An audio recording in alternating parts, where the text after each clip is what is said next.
Okay, so now we're going to start John chapter 4. But before we actually start that, it's about a Samaritan woman.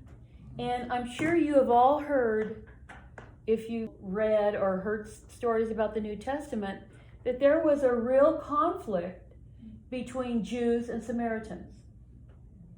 The Jews hated the Samaritans. That's essentially what it was. And I'm going to explain to you how that came about so you'll understand when we get to this Samaritan woman what's really going on there and why they have this big feud going on. So if you go back to King Solomon and King David, all the tribes were all together, and you had the king of Israel. David was a king of Israel. His son was a king of Israel. But then after Solomon died, they got into dispute over taxes, and the kingdom split. So we have to the south, we have the kingdom of Judah, which is a tribe of Benjamin and Judah, and about half the tribe of Levi. And then to the north, we have the other 10 tribes and the other half of the tribe of Levi. And the reason why the Levites are split is because they had certain communities that they lived in. They helped people and judged and all that. So they were kind of spread out all over the place. The northern kingdom was called Israel, the house of Israel. The southern kingdom was called the house of Judah. Well, both of them ended up sinning so bad that God had to send conquerors as punishment. And first of all, the northern kingdom was conquered by the Assyrians.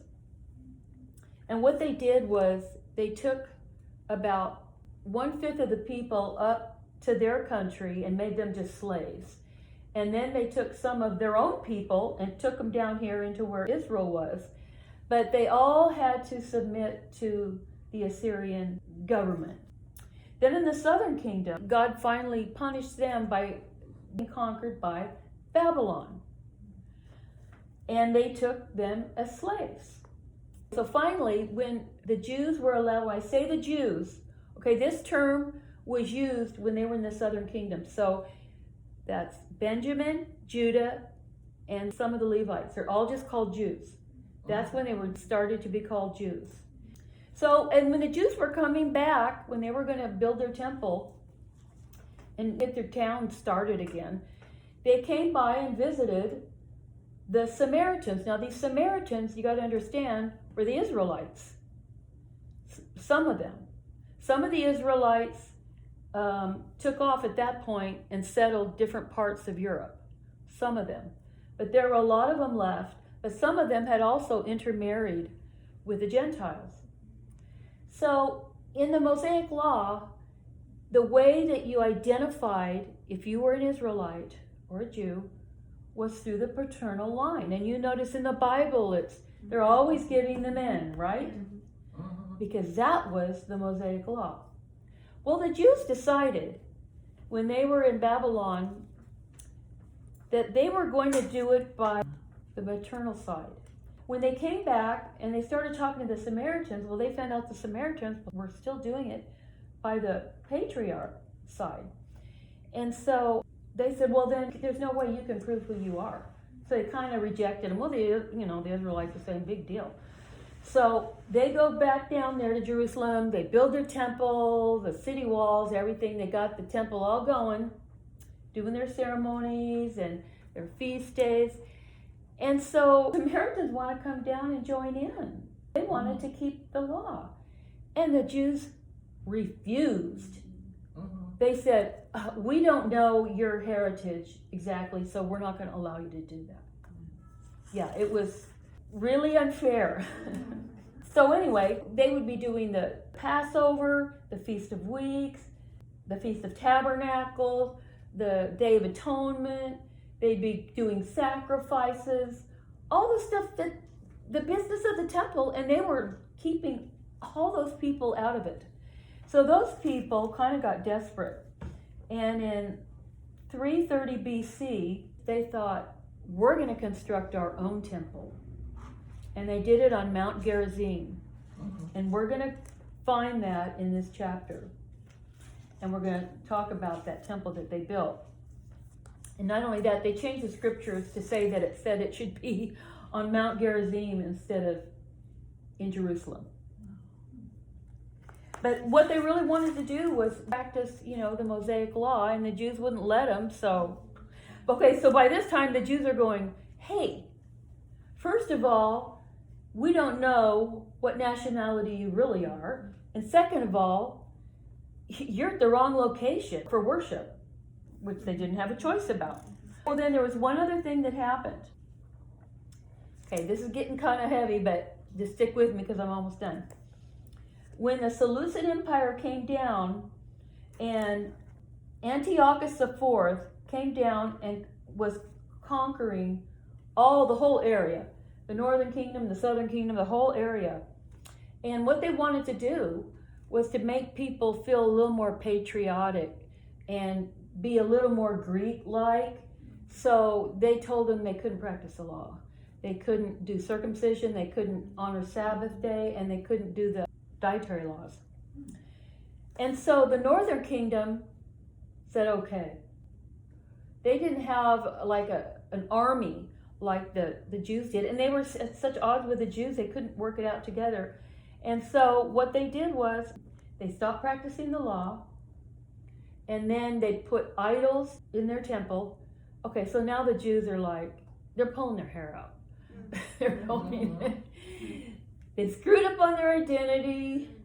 They built that temple in the wrong place, and now they have stopped practicing the law. It's like they have completely rejected the God of Israel. That was their opinion.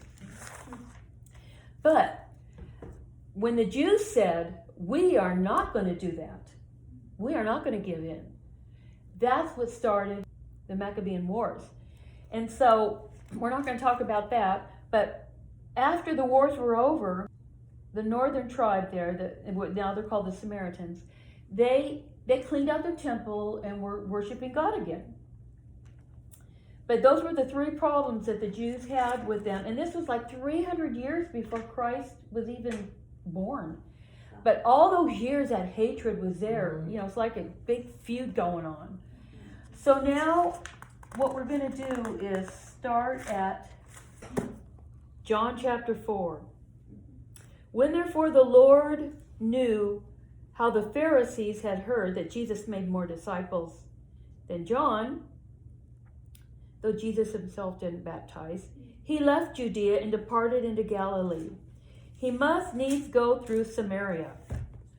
Okay, let me explain one thing about that. Okay, here's Judah, here's Galilee, and you got Samaria in between.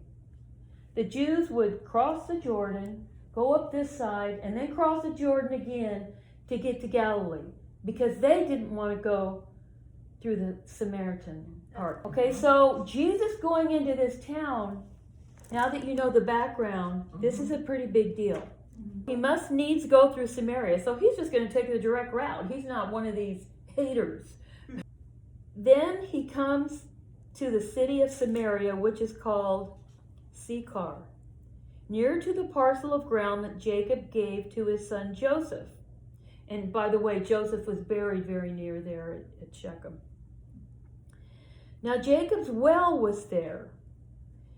Jesus, therefore, being weary from his journey, sat down on the well, and it was about the 6th hour, which in the time frame they're using here, it's about noon.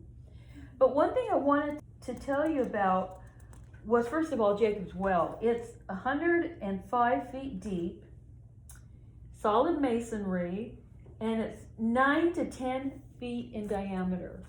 And what's really cool is that Jesus is sitting on that well that Jacob dug. Wow. But something else I wanted to mention was, if you remember from Genesis, we had other meetings at wells.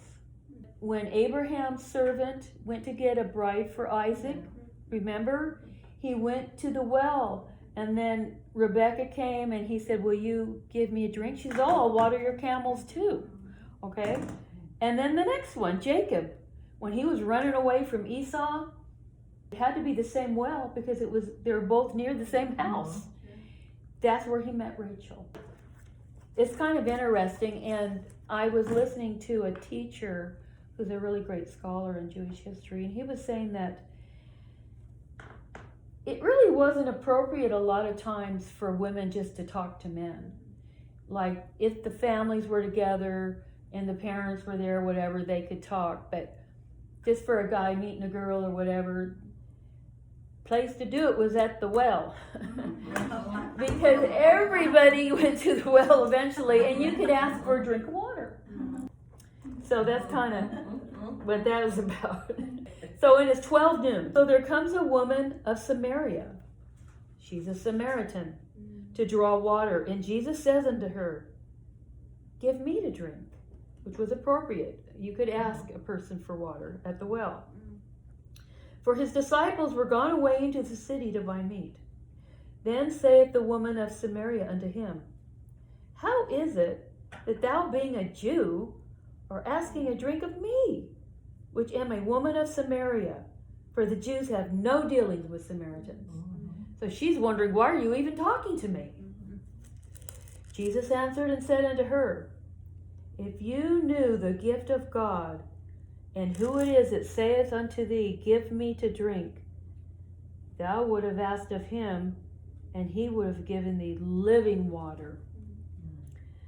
The woman saith unto him, sir, but you don't have anything to draw with, and the well is deep. From whence then hast thou this living water? So she's totally thinking in the practical. You don't got anything to get it with. And then she says this, are you greater than our father Jacob? Well, actually he is. Which gave us the well, and drank thereof himself, and his children, and his cattle. Jesus answered and said unto her, whosoever drinks of this water will thirst again. But whosoever drinks of the water that I shall give him shall never thirst. But the water that I shall give him shall be in him a well of water springing up into everlasting life. The woman said unto him, give me this water, that I may not ever thirst again. And she's not going to have to come there to draw water again. And Jesus said unto her, go call your husband. Have him come here. So he's asking her a loaded question. The woman answered and said unto him, I have no husband. And he said, thou hast well said, I have no husband. For thou hast had 5 husbands, and he whom thou now hast is not thy husband. In that thou hast truly said. So he complimented her on telling the truth. The woman said unto him, sir, I perceive that thou art a prophet. She's kind of getting the picture here. Our fathers worshipped in this mountain. Now she's talking about Gerizim. And ye say that in Jerusalem is a place where men ought to worship. Now listen to Jesus' answer. Jesus said unto her, woman, believe me, the hour comes when ye shall neither worship in this mountain nor at Jerusalem worship the Father. Ye worship ye know not what. We know what we worship, for salvation is of the Jews. That was him. But the hour comes, and now is, when the true worshiper shall worship the Father in spirit and in truth. For the Father seeks of such to worship him. So what's really amazing to me is he doesn't say, well, hey, you guys completely screwed up and you're worshiping in the wrong place. He doesn't even address that, really. What he's saying is, this is the way it's going to be in the future. It's not going to be at Jerusalem. It's not going to be, it's me. And you're going to worship the Father in the Spirit. So this is what he's trying to communicate to her. And so he's going way above the little argument and telling her the big picture, that anyone who worships the Father must worship him in spirit and in truth. And he says, God is a spirit, and they that worship him must worship him in spirit and in truth. Okay, I'm going to stop right there, and the story gets very exciting, but I'm afraid of going too long. So we'll pick up with that next Sunday.